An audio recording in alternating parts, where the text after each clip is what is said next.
The biggest question I get from women in midlife is whether you have to give up your favorite carbs like pasta and potatoes forever just to get a flat belly. So many of us have been conditioned to believe that carbohydrates are the enemy. If you feel that way, I hear you and I completely understand the frustration.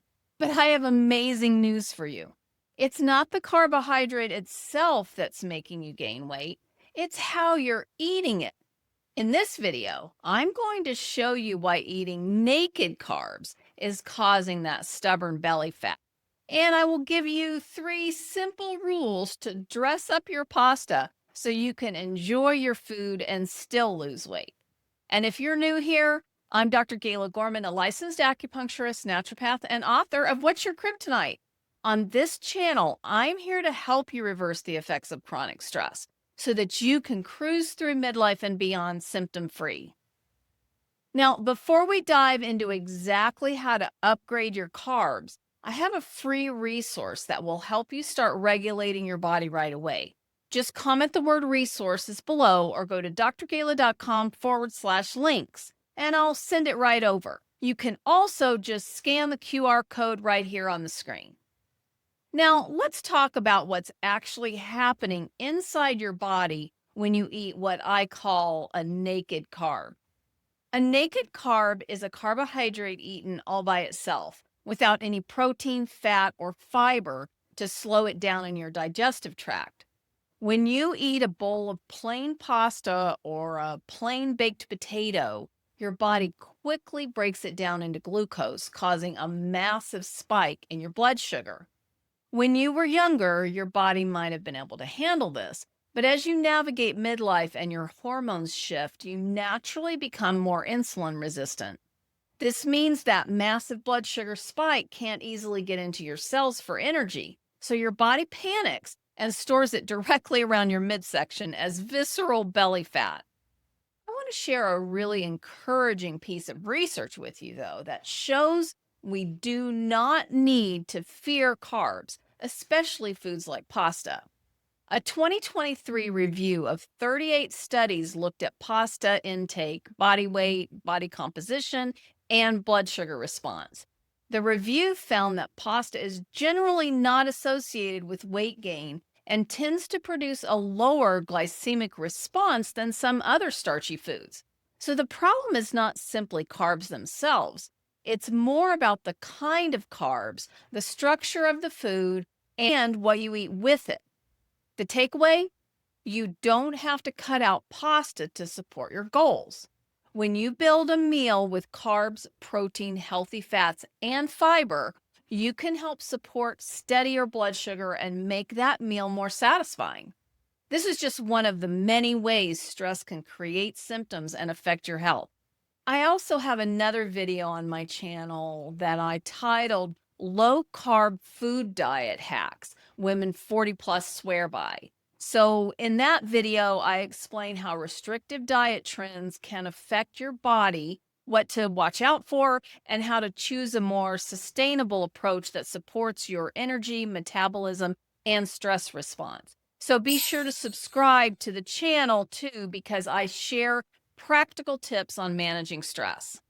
So, how do we apply this science? Here are the 3 golden rules to dress up those naked carbs so you can enjoy your meals without the weight gain. Rule number 1 is to always add a healthy fat. Fat acts as an absolute brake for your blood glucose. If you're having pasta, drizzle it generously with a high quality organic extra virgin olive oil. If you're having a sweet potato, add some grass-fed butter. This completely changes how your body processes the sugar.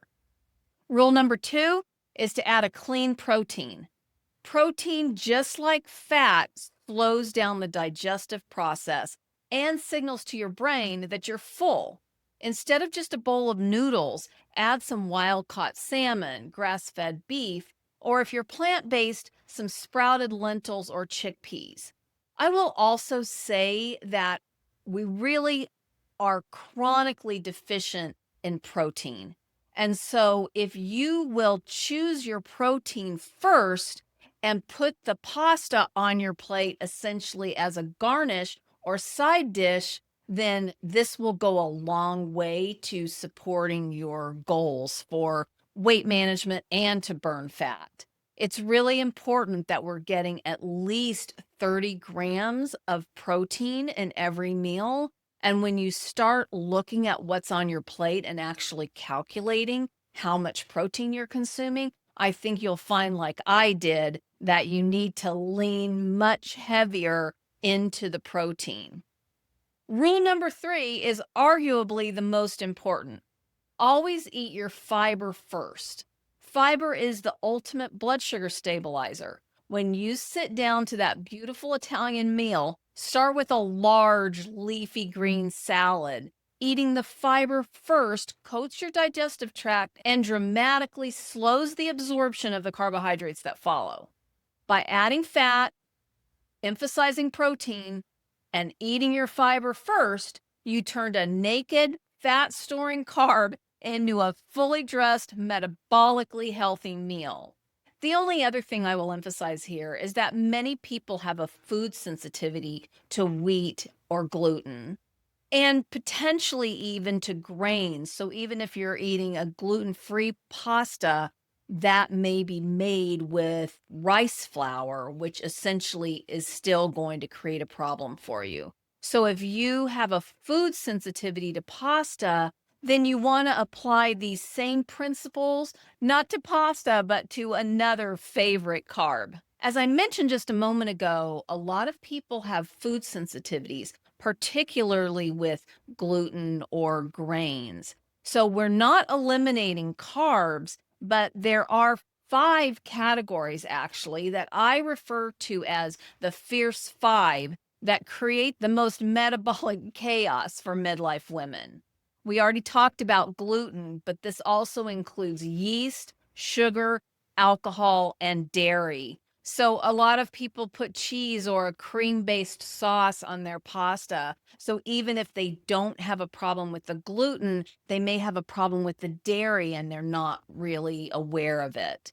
When you're choosing your carbs, the quality matters as much as the pairing. And you need to understand your own body and how your body reacts to what is actually being consumed. A bowl of sprouted grain pasta with olive oil and salmon is a completely different metabolic event than a bowl of refined white pasta with cream sauce. So, really, it's important to understand that there are ways to consume these carbs that don't create as much of a spike in blood sugar and that will agree with your system and really be satisfying and healthy for you.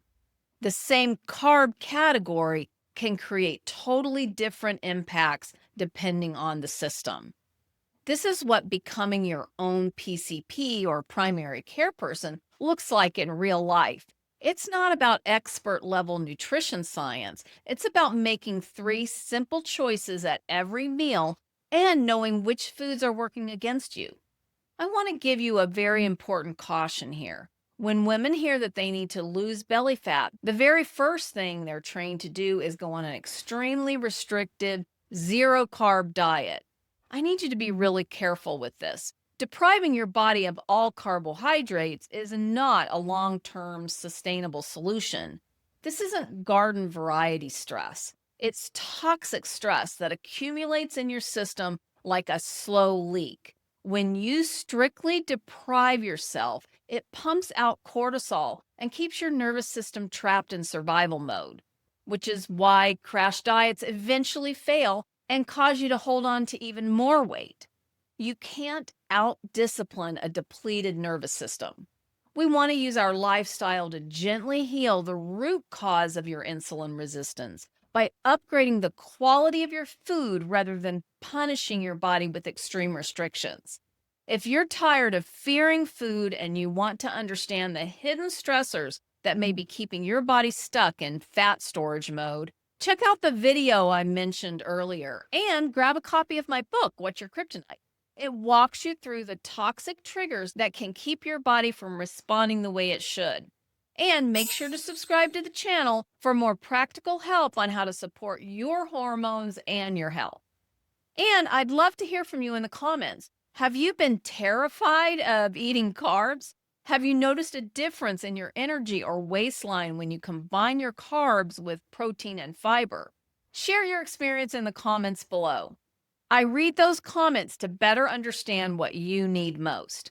And if your best efforts to live a healthy lifestyle and do all the things you've been led to think are supposed to work aren't getting the job done, you may even be feeling like you take 2 steps forward and 3 back. I have more resources to help you navigate midlife. Just go to drgala.com/links and watch my next video where I show you how to manage the toxic stress that's sabotaging your efforts. You can eliminate the symptoms that seem to be piling up in midlife naturally without medication, crazy diets, intense exercise, or any other unsustainable lifestyle hack. And until next time, be well.